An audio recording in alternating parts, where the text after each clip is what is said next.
இலக்கை நோக்கி டுவர்ட் த கோல். இந்த நிகழ்ச்சிக்கு உங்களை அன்புடன் வரவேற்கிறோம்.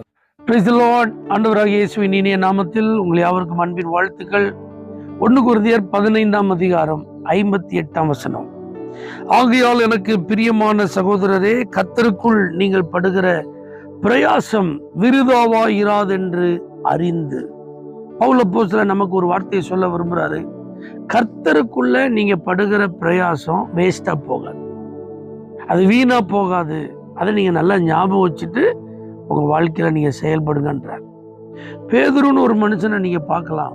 அவர் இயேசுப்பாட்ட சொல்றாரு, நான் ராத்திரி முழுவதும் பிரயாசப்பட்டேன், ஆனா எனக்கு ஒரு பலனும் இல்லை. அதற்கு பிறகு ஆண்டவர் பாருங்க, அந்த பேதுருவை பார்த்து சொல்றாரு, கொஞ்சம் படகு ஆழத்துல தள்ளிட்டு போய் வலைய போடுப்பா அப்படின்னு. உடனே உங்க வார்த்தையின்படி நான் போடுறேன்ட்டு அவர் அன்னைக்கு பாருங்க ஆண்டோடைய வார்த்தையின்படி போட்டு வலை கிளியத்தக்க 2 படகு நிரம்பத்தக்க பலனை பெற்றுக் கொண்டார். அப்ப ராத்திரி முழுவதும் அவர் பிரயாசப்பட்டது உண்மை, கடினமா உழைத்தது உண்மை, கண் விழித்திருந்தது உண்மை, கஷ்டப்பட்டது உண்மை, ஏதாவது கிடைக்காதா என்று எதிர்பார்த்தது உண்மை, தன்னுடைய அனுபவத்தெல்லாம் பயன்படுத்தினது உண்மை, தன்னுடைய திறமையெல்லாம் செயல்படுத்தினது உண்மை. ஆனா பலன் இல்லை. காரணம் என்னன்னா, இயேசு இல்லாத பிரயாசம் அது. இப்ப இயேசு சொன்னதுக்கு அப்புறம் அவர் பிரயாசப்பட்டாரு, பலன் கிடைக்கு. இன்னொரு இடத்துல எபேசு சபைக்கு இயேசுப்பா சொல்றாங்க, நீ இலைப்படையாமல் பிரயாசப்படுகிறத நான் அறிஞ்சிருக்கேன், ஆனாலும் உன் பேர்ல எனக்கு ஒரு குறை இருக்குப்பா. ஆதியில இருந்த அன்பை நீ விட்டா என்கிற ஒரு குறை உன் பேர்ல எனக்கு இருக்கு அப்படின்னு ஆண்டவர் சொல்றார். அப்ப பாருங்க, பிரயாசத்திற்கு குறைச்சலே இல்லை. அது இலைப்படையாமல் கண்டினியூவா தொடர்ந்து நடந்துட்டே இருக்கு.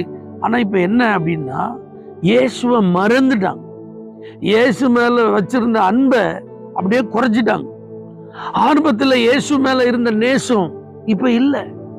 அதனால ஆண்டவர் சொல்றாரு, எல்லாம் பாரு, இது ஒரு குறையா மாறிட்டு, இதை நீ சரி செய்யாத பட்சத்துல உன்னிடத்தில் நான் வந்து உனக்கு ஆசீர்வாதத்தை கொடுக்க முடியாது.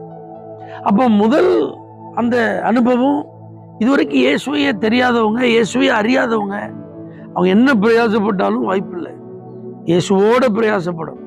இப்ப நல்ல இயேசுவை பத்தி தெரிஞ்சவங்க, இயேசுனா யாரு, அவர் என்ன எதிர்பார்க்கிறார் புரிஞ்சதுக்கு அப்புறமும் இயேசுக்கு கொடுக்க வேண்டிய மதிப்பு, மரியாதைய, நேரத்தை, இடத்தை கொடுக்கறத விட்டுட்டு பிரயாசப்பட்டா அதுவும் ஆண்டவருடைய பார்வையில குறைவுள்ளதா மாறிடும். மார்த்தாள் பாருங்க, பற்பல வேலைகளை செஞ்சுட்டே இருக்காங்க. யாருக்காக? இயேசுவுக்காக தான் செஞ்சாங்க. ஆனா அதனுடைய முடிவு பாருங்க, மனசுல ஒரே சலிப்பு. சகோதரி வந்து உதவி செய்யலன்னு அவள் மேல கோபம், இயேசுநாதர் மேலே மனசு தான் வந்துட்டு, நீங்க கூட நான் கஷ்டப்படுறத பார்த்துட்டு சும்மா இருக்கீங்களா, இவளை வந்து எனக்கு உதவி செய்ய சொல்லக்கூடாதா, அந்த மாதிரி ஆயிடுச்சு. நீங்க நிறைய பேர் சலித்துக் கொள்ளுகிறார்கள் கிறிஸ்தவ வாழ்க்கையில. ஏசப்பா எனக்கு மட்டும்தான், என் காரியத்துல மட்டும்தான் அப்படிலாம் போராடிட்டு இருக்காங்க. என்ன காரணம்னா, இயேசுவோட இருந்து பிரயாசப்படுறதை விட்டுட்டு இயேசு இல்லாம பிரயாசப்பட்டுட்டு இருக்காங்க. அப்ப கர்த்தருக்குள் நீங்கள் படுகிற பிரயாசம் தான் விருதாவா இராது. அப்ப நீங்க இன்னைக்கு கொஞ்சம் திங்க் பண்ணி பாருங்க. நான் உழைக்கிறேன், நான் படிக்கிறேன், நான் நிறைய ஹார்ட் ஒர்க் பண்றேன், நிறைய இன்வெஸ்ட் பண்ற பணத்தெல்லாம் நிறைய இடங்களுக்கு போறேன், இதை செஞ்சு ஒரு நினைக்கேன், அதை செஞ்சு ஒரு நினைக்கேன், இதை இப்படி உண்டாக்கிடணும், இதை இப்படி வளர்த்துடணும், இதுல இப்படி முன்னேறிடணும், இதை இப்படி டெவலப் பண்ணிடணும், இதுல இதை சாதிச்சிடணும், இந்த டார்கெட்டை இதை இப்படி அச்சீவ் பண்ணிடணும், இதுக்கு முன்னாடியே இதெல்லாம் செஞ்சு முடிச்சு, ஆனா ஒண்ணு நடக்கலையே அப்படின்னா, முன்பு இயேசுக்கு கொடுத்த முக்கியத்துவத்தை குறைச்சிட்டு இப்ப பிரயாசப்பட்டுட்டு இருக்கோமா? இயேசுவோடு இருந்து பிரயாசப்படுகிறத விட்டுட்டு இயேசு இல்லாம நம்ம பிரயாசப்படுறோமான யோசிச்சு பார்த்து நம்ம அர்ப்பணிப்போம். நீங்க என்னென்ன செய்றீங்களோ எல்லாத்துக்கும் பலன் உண்டு. நீங்க செய்யற நன்மைக்கு பலன் உண்டு, தியாகத்துக்கு பலன் உண்டு, கடின உழைப்புக்கு பலன் உண்டு. ஏன்னா பிரயாசப்பட்டா உங்களுக்கு பலன்ல முந்தி பங்கு.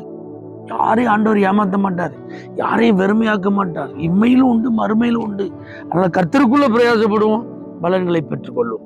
தகப்பனே, உமக்குள் பிரயாசப்பட்டு பலன்களை பெற்றுக்கொள்ள கிருபை தார். இயேசுவின் நாமத்தில் பிதாவே, ஆமென். For prayer contact, Pastor J. J. Kumar, El Shaddai Ministries, 9500252586, Surandai.